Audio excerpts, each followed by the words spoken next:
Hello everyone, I am Rajeshwari Moganty, Professor at the Department of Biochemistry, All India Institute of Medical Sciences, New Delhi. The module we are doing today is in continuation of the previous modules on neurotransmission, that is we are trying to study on the neuropeptides or the neuromodulators and their role in processing the information and memory.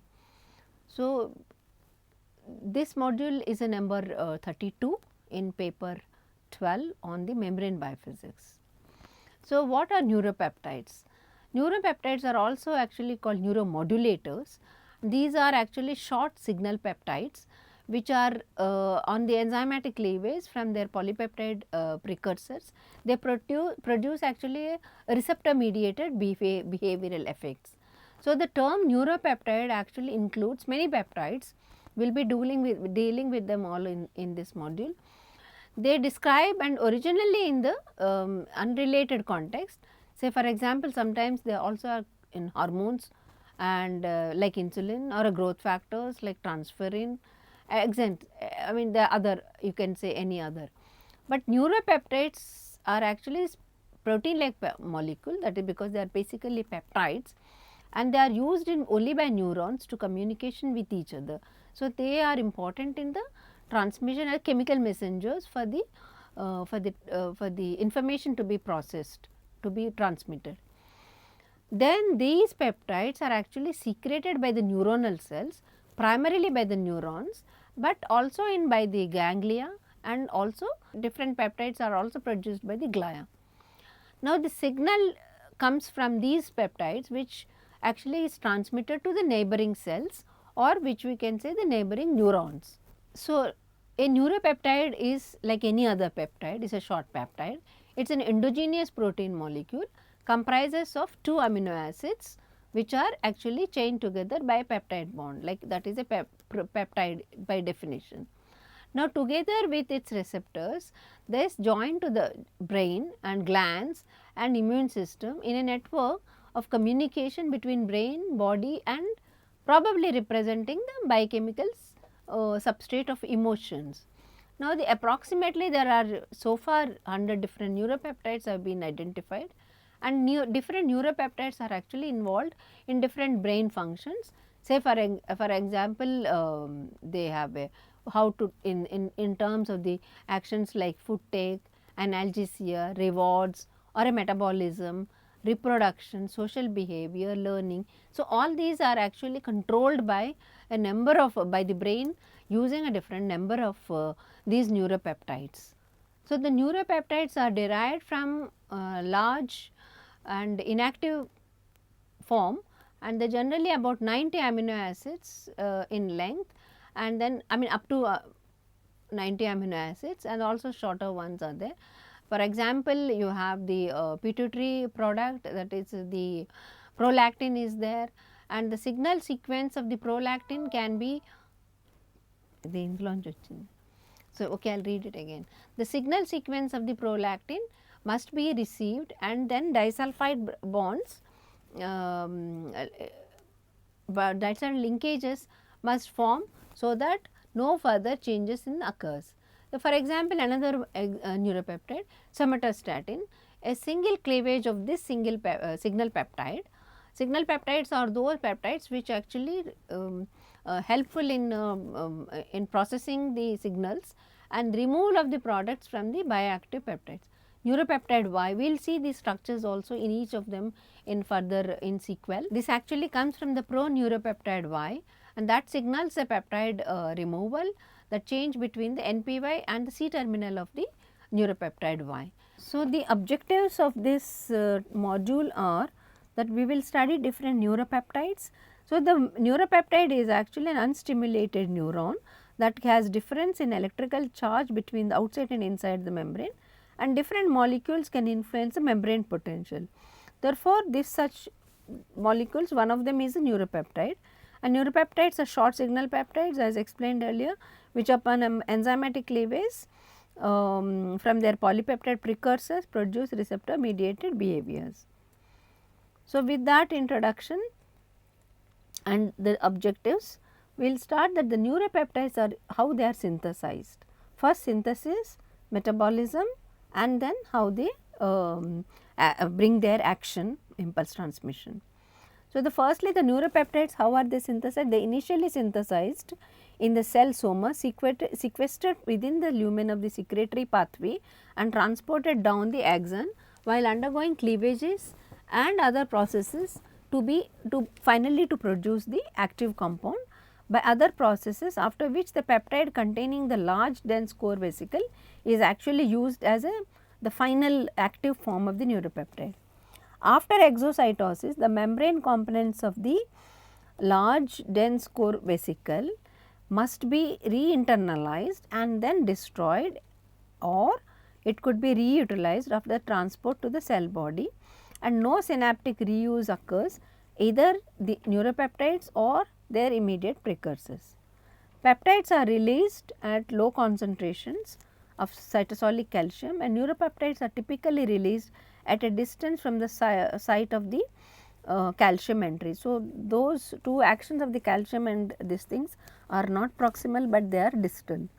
Many LDCVs contain ATP, but any conventional neurotransmitter vesicles, they use the ATP, and the ATP is released along the neuropeptides, along with the neuropeptides. Therefore, ATP adenosine can have potent synaptic action in their own way. Now, this picture shows you the intracellular pathway of bioactive peptide biosynthesis, processing and storage. Neuropeptide precursors are synthesized on ribosomes at the endoplasmic reticulum and processed through Golgi. Axonal transport of the large dense core vesicle to the synaptic site of release precedes the actual secretion, that is finally the secreted from the into the external synapse. Now, a list of neuropeptides we will be studying, that we have a number of them, both for example, hypothalamic pituitary, adrenal system, and vasopressin, oxytocin, ACTH, endorphins like gut peptides like angiotensin and cholecystokinin, etc. So, the first one we will see the structure of the oxytocin. That is again a peptide, and ADH is also vasopressin. Structures are chemical, these things are shown with the disulfide bridges. Now, the vasopressin is the first neuropeptide to be identified, and this is secreted by the nerve endings in the neuronal lobe of the pituitary. Its source is in the magnocellular neurons of the hypothalamus. They send the axons to the neurohypophysis, a site which is released into the blood in classic neurosecretory fashion. Now, the neuropeptide expression is extremely plastic even in the adult. For example, the hypothalamic neurons, which they synthesize corticotropin releasing hormone, are actually situated close to each other, but they actually constitute separate and virtually non-overlapping populations of neurons in a normal human or an animal. After the glucocorticoids concentrations are lowered or blockade by the adrenal cortical function or removal of the adrenal glands, vasopressin neurons begin to express CRH, and that is the corticotropin releasing hormone, and CRH neurons begin to synthesize the vasopressin. So, that is how the vasopressin synthesis occurs. Vasopressin and oxytocin both are two major neurohypophyseal peptides and consists of 9 amino acids. Both are identical at 7. The structure shows you that in the previous slide I have shown you the vasopressin and oxytocin, both of them are consist of 7 amino acid residues and thought to be the result of same gene duplication in evolutionarily. They also have similar, they also have different functions. Oxytocin causes milk to let down and uterine contraction, while the vasopressin causes the water retention in the kidney and blood vessel concentration. Many neuropeptides like GABA and glutamate, which differ in structure, yet they have very different functions. In such as Hydra, there are many peptides used in neurotransmission, but many have the conventional neurotransmitter system such as acetylcholine, catecholamine, serotonin, which are not actually found. The next slide shows you the table of the bioactive peptides. a number of bioactive peptides. Some of them may not be the neuropeptide, but a lot of them are actually bioactive peptides. Hypothalamic releasing hormones, pituitary hormones, opioid peptides, neurophysiological peptides, neuronal endocrine peptides, circulating peptides, gastrointestinal and pancreas peptides, neuronal peptides like galanine, peptide Y, neuropeptide Y, neuromedin, galanine, etc. Some of the structures we will be doing, but not all of them. Endocrine only peptides and hypothalamic releasing factors, pituitary hormones and so on. See, the first one is a galanine. This is the structure is shown here, a peptide which is consisting of 29 amino acids, and in case of the humans it is about 30, and this is produced from the precursor, that is the pre-progalanine, that is 123 amino acid, and finally active compound is the active peptide is only 29 amino acid. This is widely expressed in brain, spinal cord and gut, and this is supposed to be having a number of biologically different functions like nociception and walking, sleep, regulation, cognition, feeding, regulation of the mood, regulation of the blood pressure. Now, this is galanine is also co-localized and with chemical neurotransmitters such as acetylcholine, serotonin and neuroepinephrine, and also with other neuromodulators such as neuropeptide Y, substance P, vasoactive intestinal peptide. So, some of them have functions which are in conjunction with the other neuropeptides. And enkephalins, which is a very important group of peptides, both the two type, one is a metenkephalin and the other one is a leuenkephalin. The name shows only the terminal amino acid, whether it is a leu or a leucine or a methionine. This is a pentapeptide involved in regulating the nociception in the body, and this is endogenous binds to the endogenous ligands, and they are internally derived, that is synthesized in vivo and bind to the body's opioid receptors. This is actually one of the first ones to be discovered in 1975, and the leucine leuenkephalin is sequence, and metenkephalin which has a methionine at the end, that is a tyrosine glyph or leucine enkephalin tyrosine glyph LEU. The next neuropeptide is the neuropeptide Y. This is 36 amino acid peptide and acts as a neurotransmitter in the brain, and it produced in the hypothalamus and in autonomic nervous system of humans. Now, this neuropeptide Y has actually had thought of having several functions, including food intake, storage of energy, fat, reducing the anxiety, stress, reducing pain perception, affecting the circadian rhythms, reducing the voluntary alcohol intake, lowering the blood pressure and controlling the epileptic seizures. Substance P, this is an undecapeptide, that is a peptide composed of 11 amino acid residues, and this belongs to the family of tachycanin neuropeptide family. This neuropeptide actually acts as a neurotransmitter and neuromodulator.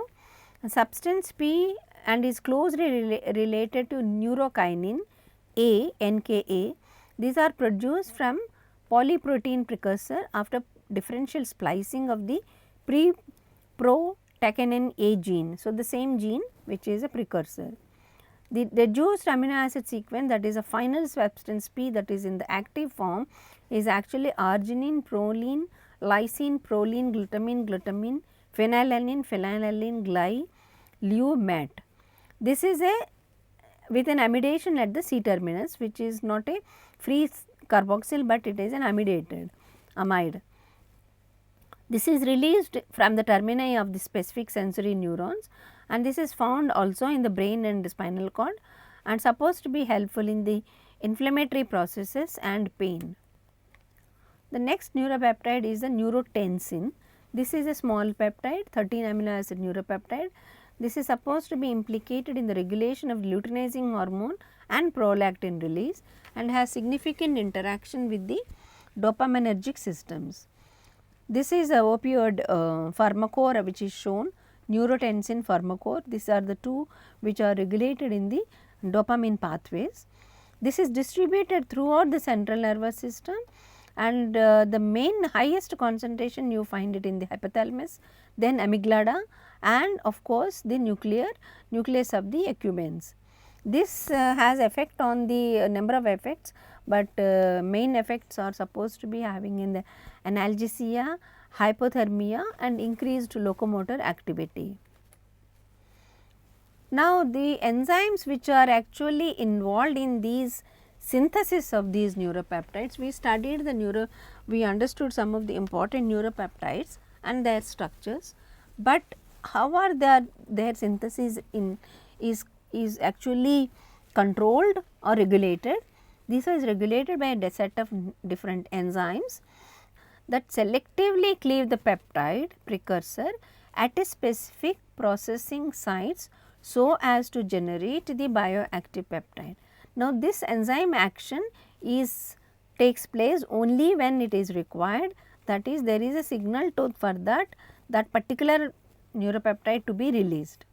So, endoproteases involved, prohormone convertases number 1 and 2, PC1, PC2, exopeptidases like carboxypeptidase, CPE, and also the alpha amidating enzyme, that is the peptidoglycine alpha amidating monooxygenases. These are the enzymes involved in controlling. Now, biosynthesis are not unique only to neuropeptides, such as signal peptide cleavage, disulfide formation, or addition or modification of the N-linked or O-linked oligosaccharides, that is the post-translational modifications, and phosphorylation and sulfation. These are all the post-translational modifications. So, neuropeptide synthesis or the biosynthesis is similar to some of the other small peptide synthesis also. Now, the key enzymes in this are endoproteases, exoproteases and enzymes modifying the ends of the peptides.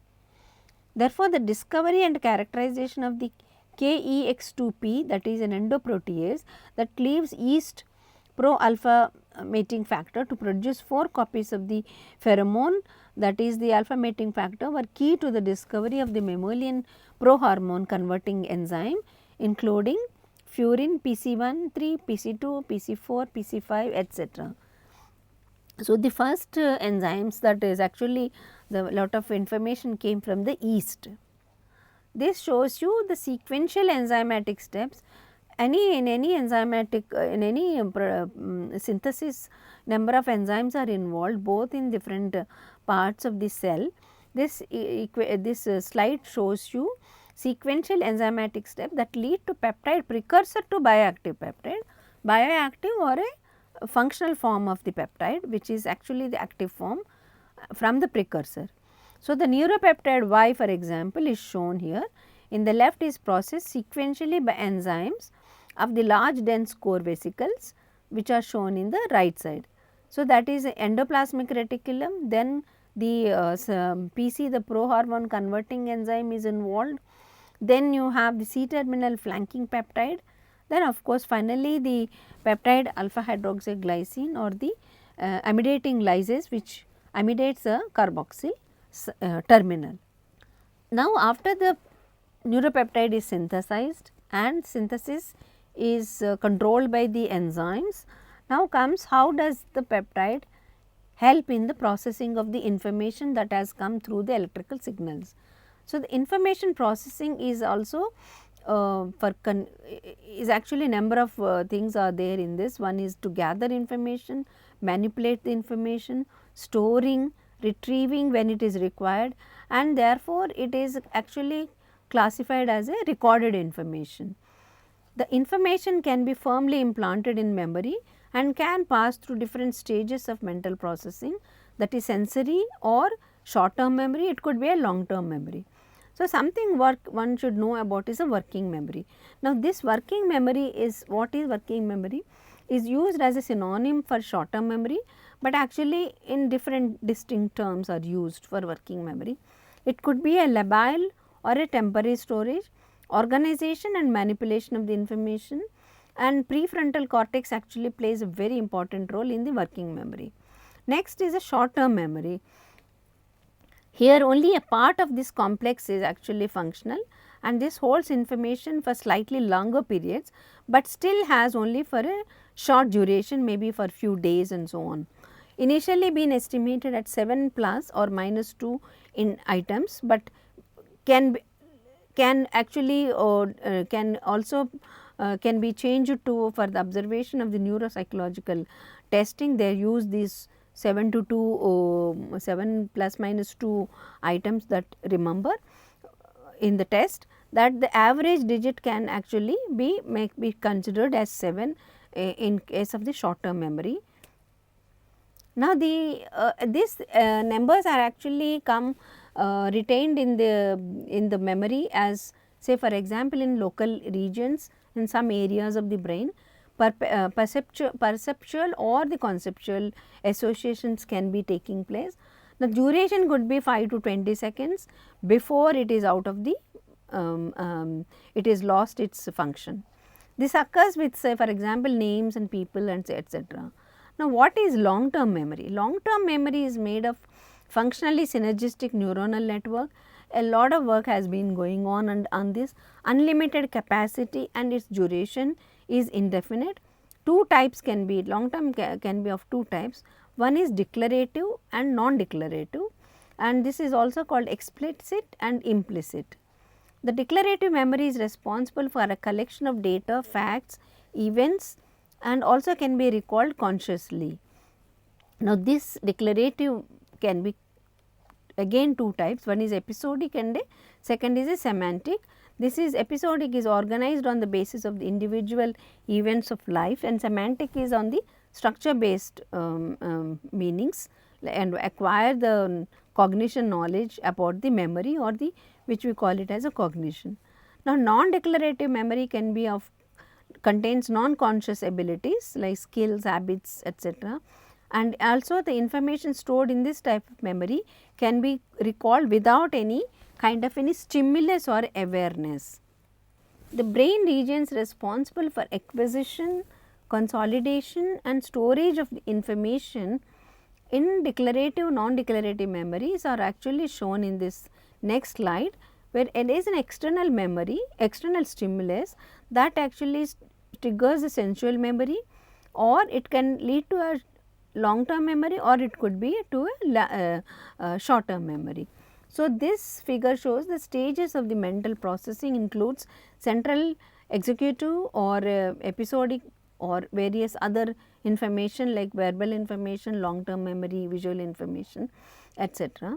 Now, the visuospatial also is got a important role, that is storage capacity which leads to understanding of the visual stimuli, and this information, this diagram shows you the model of the information processing and different stages of the mental response. The sensory registers have senses like for example, visual, auditory, tactile, olfactory, taste present in the from the beginning or the birth, and they are also able to hand stimulate simultaneous processing of various activities. Learning benefits occur where there is a developed process of pattern recognition. Within this model, sensory store and short term memory or working memory has a limited capacity.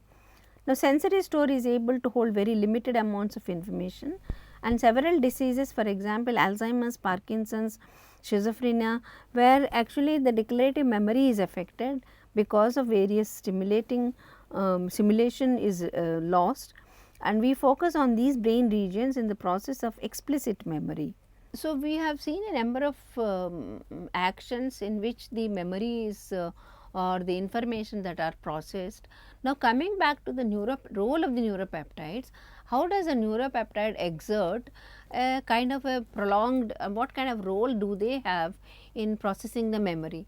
Now, for example, the neuropeptides exert a more prolonged and diverse effects on the behavior, and thus the behavior and then the neurotransmitters, they act directly at the G coupled proteins, that is how they bring, and then the metabotropic receptors are also binding to these neurotransmitters. Neuropeptides shown to be affected by stress or to be involved in stress response in various animal models besides CRF. Vasopressin, adenocorticotropin, ACTH and beta endorphin seem to have important role in memory and learning.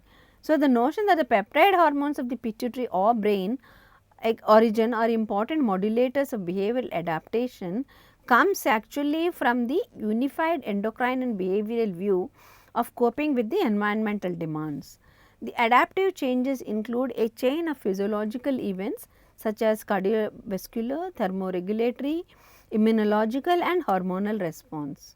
Initially, the stress theory was suggested by Selvi 1950, and that actually what does he say, that pituitary adrenal response to noxious stimuli facilitates the coping of the environmental challenges that are emphasized physically damaging stressors. So, from 1950 onwards, there are observations both in animals and humans that led to the recognition that environmental stimuli, which include fear, for example, anxiety, rage, disappointment, all these are among the most powerful stimuli for activating the ACTH release, pituitary ACTH release. Therefore, the role of the limbic system is that the recognition of the CNS, central nervous system, control of the pituitary gland, and it controls the pituitary ACTH release. An important step of the limbic system in linking the endocrine activity and behavior, which are really closely related to the limbic system of the function. The idea that brain is a target of adaptive hormones has actually received a lot of support from few experimental studies which demonstrated that behavioral changes following the removal of the pituitary or the adrenal gland. So, vasopressin and oxytocin exert pronounced effects on the behavior by direct action on the brain. Vasopressin actually triggers a long term effect, and a single injection of the vasopressin results in long term inhibition of the extinction of the conditioned avoidance response and on the maintenance of the learned response, and they also facilitates the memory process, improves the passive avoidance behavior and facilitates retention of the sexually motivated teammates and choice of the behavior.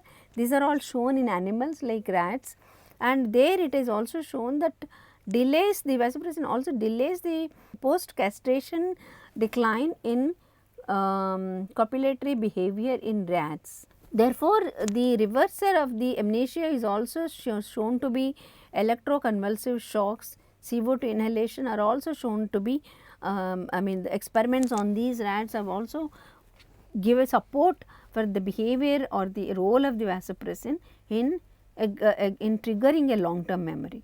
The oxytocin while exerts effects that are which are opposite to the vasopressin, and therefore, they have been suggested that oxytocin may be amnestic neuropeptide as compared to the vasopressin.